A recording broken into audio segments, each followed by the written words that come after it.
Mandalo eto amintsika moa amin'izao fotoana izao ny iraky ny SADC ao anatin'ny fandaharam-potoanan'izy ireo ny fihaonana amin'ireo hery politika samihafa eto amin'ny firenena. Io maraina io ohatra dia noraisiny avy eo anivon'izay SADC izay ny avy eo anivon'ny hery politika mitambatra na ny HPM ity vondro politika ity izay manamafy ny tokony ananganana aingana ny FFM ary manohana ihany koa ny fampodina tandrazana ireo sesitany politika rehetra. Fiteny vola ravoafy sy Tsirakotarson Antsipringo vaovao. Momba ny FFM izay miteraka adevitra amin'izao fotoana izao dia nilaza ny HPM fa noho ny fisian'ny andian'olona izay mieritreritra metraka olona araka ny sitrapony sy ny tombotsoany manokana no mampikatso ny fametrahana ity rafitra ity. No amafisin'ny HPM ny tokony hametrahana ny FFM hatongavana amin'ny fanatanterahana ny fampiarana amin'ny fampitsoran-keloka sy ny fampihavana pirenena. Manohana ny fampodina tanindrazana ny sesitany politika rehetra mialohan'ny fifidianana ny HPM. Fa ny rehetra tsy maintsy mody alohan'ny fifidianana fa anjarantsika malagasy olon-kendritsika mahalala izay tokony ataontsika fa rehefa zavatra hifanekena sosoniavina dia mba tazomina ny teny mifanekena tsy maintsy mody ny rehetra nizaniza izy raha mbola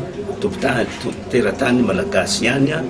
mba ahafahantsika manao mesure d'apaisement zay ngambany ny angatahanay ny ampiarana ny mesure d'apaisement ny amnistie araka an'izay voasoritra lalàna velona angeny amnistie ianareo mpanao gazety mampiresaka anefa fantatrinareo fa olo-pirenena tsika rehetra misy lalàna velona ny amnistie zay tsy maintsy ampiarina ka raha ilazana ran'olontsika mbola hany présidente Diratsiraka izy moa fa mahazo mody ary nody dia apetrako ny fanontaniana mety ve amintsika malagasy mahita ny ramatoavadiny Ravalomanana zay tsy nekena ny fodiny anefa izy tonga teto amin'ny aéroport raha ilazana ran'olona ngetsika izaho le maladirika dia anisany olona nampiaran'ny Marc Ravalomanana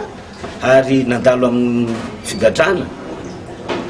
nefa amin'ny maha malagasy ny tenako tsy ihany ny eritreritra tsy ihany ny jereko fa hoe mody ny rehetra tsy hanavahana izany ny atao hoe fifamelana fa mino ve tsika fa raha mody andriamatoa Marc Ravalomanana izy raha teo efa nilaza fa tsy hirotsaka sa hifanenjika foana atsika mandrakizay dimampolo taona inge zay e mahery io ihany no miverimberina eto amintsika eto zay eo a manao tsy mety a enjehina dia tonga eo manao tsy mety ihany koa enjehina ny eritreritray ao amin'ny HPM dia hoe tsy misy tsony afaka anao tsy mety ka tsy andalo fitsarana fa amin'izao aloha dia avelao mody daholo ny rehetra. Iza marina ny tompon'andraikitra tamin'ny 7 février olon-tokana ve sa misy eto amintsika eto tena tompon'andraikitra ihany koa ary miaraka amin'ny anatin'ny transition amin'izao fotoana izao. Ankoatra ny FFM ny fampihavana pirenena ny fampodina ny sesitany politika ary fifidianana araka ny tatitra nataon'ny HPM dia anisany noresahana ihany koa momba ny rarahany atsimo izay verin'ny HPM fa tokony raisin'ny SADC ny fanaraha-maso izany. Anisan'ny resaka ny fampiresahana tamin'ny SADC tao zao zany a mikasika ny zavatra anankiray dia mikasika ny any atsimo.